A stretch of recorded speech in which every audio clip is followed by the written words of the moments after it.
consistently with this high of a level of tennis players and this high of a level of competition pushes me. The French equipment company had been with her since the beginning. They had watched her grow from a promising junior into a global sensation. They had celebrated her U.S. Open junior title, her historic Wimbledon run, her climb to world number 28, but then came the decision that left them blindsided: a luxury racket, a brand switch, and a contract that had months or even years left to run. The tennis world was stunned, Babolat was furious, and Eala was about to find herself at the center of a sponsorship controversy that would make headlines around the world. But was this a betrayal? Or was the 21-year-old simply making the best business decision for her future? The French company had been with her since the beginning. Babolat, the iconic brand known for powering Rafael Nadal and Carlos Alcaraz, had been Eala's racket sponsor since her junior days. They had watched her grow from a promising 13-year-old at the Rafa Nadal Academy into a global tennis sensation. They had celebrated her U.S. Open junior title in 2022. The first Filipino to win a Grand Slam at any level, they had stood by her as she climbed to world number 28 and defeated Iga Swiatek on center court. But then came the decision that left them blindsided. In the weeks leading up to the Mubadala DC Open, reports emerged that Eala had acquired a new luxury racket, one that would replace the Babolat Pure Aero she had used throughout her career. The timing was explosive. The DC Open was scheduled to run from July 27 to August 2, 2026, and Eala was set to kick off her North American hardcourt swing in Washington. It was the perfect moment to showcase her new gear, but for Babolat, it was a breach of trust. Jean-Christophe Verbourg, Babolat's global sports marketing director, had personally witnessed Eala's meteoric rise. She's, in theory, from a small tennis country, Verbourg noted. I mean, she didn't have all the lights on her before, and suddenly, with what happened, every single tournament she's playing, it's crazy how many people around are watching her. She had become the most visible female player using Babolat since Lina, the first Asian player to win a Grand Slam. Now, the company that had helped build her career was watching her walk away. The rumors spread like wildfire across social media. Some claimed Eala had been courted by Wilson with a massive $45 million deal. Others suggested Yonex had engraved a Philippine icon racket for her. The noise was deafening. And Babolat, furious at what they perceived as a breach of loyalty, was not staying silent. But what really happened behind the scenes? Was this a calculated business move by a rising star or a betrayal of a company that had supported her from the very beginning? The announcement of Eala's new luxury racket sent shockwaves through the tennis world. But for those who had been watching the sponsorship landscape closely, the move had been brewing for months. The rumors had started circulating long before the DC Open. In September 2025, a Facebook post alleging that Wilson had offered Eala a $45 million contract was debunked by fact-checking outlets. The post, which included a fabricated quote from Eala about using the money to help others, was exposed as a hoax by Rappler and Verifiles. Another rumor claimed that Yonex had engraved a Philippine icon racket for her, also untrue as she remained under contract with Babolat at the time. The misinformation was relentless. And it didn't stop there. In November 2025, a Facebook post claimed that Babolat had gifted Eala a brand new luxury sports car, and that she had instead requested that its equivalent financial value be donated to young Filipino athletes. This heartwarming story was entirely fabricated.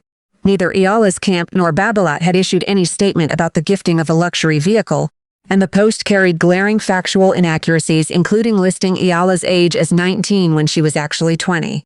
The pattern was clear. Eala's growing fame had made her a target for clickbait and misinformation. Every tournament she played, every milestone she achieved seemed to generate a new wave of fabricated stories. But amidst the noise, a genuine question lingered about her relationship with Babolat. The sponsorship ecosystem around Eala was already robust.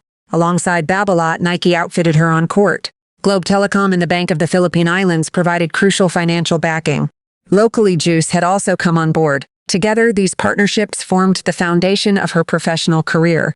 But the racket sponsor, the most visible and technical partnership, was the one that mattered most. And the whispers from the locker room suggested that the split was far from amicable.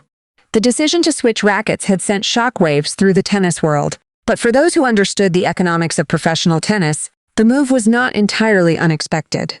Eala's commercial value had exploded in the past year. The Eala effect, as it came to be known, had transformed the economics of women's tennis. Tournaments where she played saw ticket sales jump by 48%. Her name had been featured in Vogue Philippines and Tatler Philippines. She had become a cultural phenomenon, not just in the Philippines, but across Asia and beyond. Her sponsors knew her value. The deals with Nike, Globe Telecom, and the Bank of the Philippine Islands were lucrative, but the Racket contract was different. It was more than just money. It was about performance, identity, and the technical partnership that could make or break a player's career. The Babolat Pure Aero had served Eala well. It was the same model that had powered Rafael Nadal to 14 French Open titles, designed for players who use spin as their ultimate weapon. But as Eala's game evolved, questions had emerged about whether the racket was still the right fit. Critics had been vocal about the weaknesses in her game.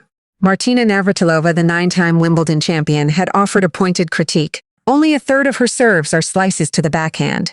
She is not using her leftiness to her advantage nearly as much as she can. Andrea Petkovic, the former world no. 9 had been even more direct. She has those weeks where she can't make first serves and the second is very attackable. Was the racket part of the problem? Or was it simply a matter of technique that no equipment could fix? For Eala, the answer seemed clear enough to warrant a change. The tennis world had seen similar switches before. Maria Sharapova's move from Prince to Head, Roger Federer's transition from Wilson to Uniqlo. Each switch had sparked controversy, but each player had ultimately been vindicated by their results. Eala was betting that her decision would follow the same pattern. The silence from Babolat's headquarters in Lyon, France, was deafening. For 8 years, the French equipment company had been Eala's partner, supplying her rackets and watching her transform from a 13-year-old prodigy at the Rafa Nadal Academy into the most talked-about player in women's tennis. Now, the phone was not ringing. The decision to switch rackets was not made lightly. Eala had used the Babolat Pure Aero throughout her career, a weapon that had served her well as she climbed the rankings. But the flaws in her game had become impossible to ignore, and she believed a new racket could help address them. For nearly a decade, the Rafa Nadal Academy had been Eala's home. It was where she had arrived as a wide-eyed 13-year-old, leaving her family and her country behind to chase a dream. It was where she had graduated in 2023, receiving her diploma from Iga Swiatek's own hands. It was where she had experienced the dream come true of training with Nadal himself, receiving forehand tips from the greatest left-hander the sport has ever seen. But the training philosophy that had shaped her had also been unable to fix the glaring weaknesses in her game. The serve remained inconsistent.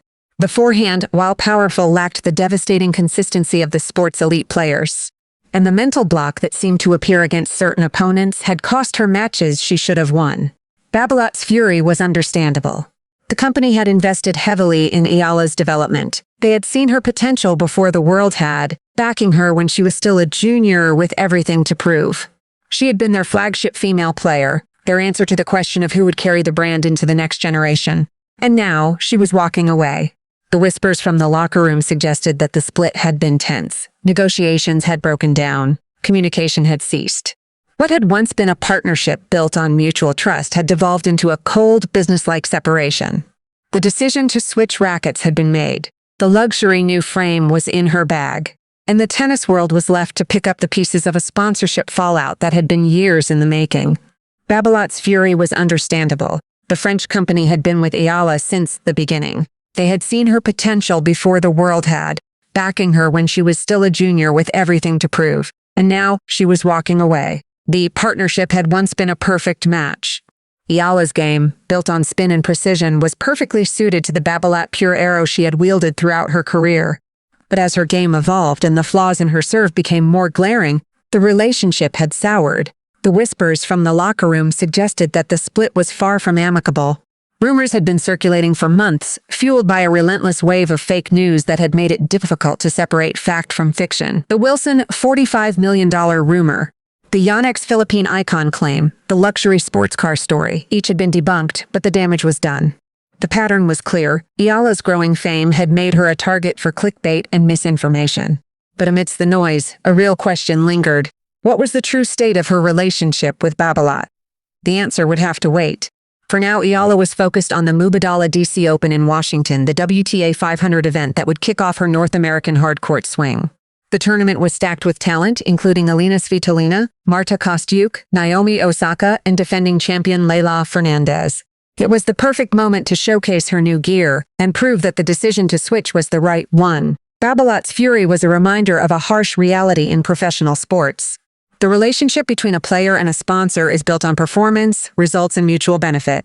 When one side feels the other is no longer delivering, the partnership ends. It's business. It's cold. And it's the price of success. The legacy of this controversy would be debated for months. Was Eala right to make a business decision that prioritized her future over her past? Or had she crossed a line by walking away from the company that had helped build her career?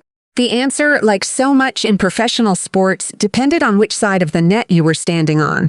But one thing was certain, Alex Eala was no longer just a tennis player. She was a brand, a business, and a symbol of a new generation of athletes who understood their value and weren't afraid to demand it.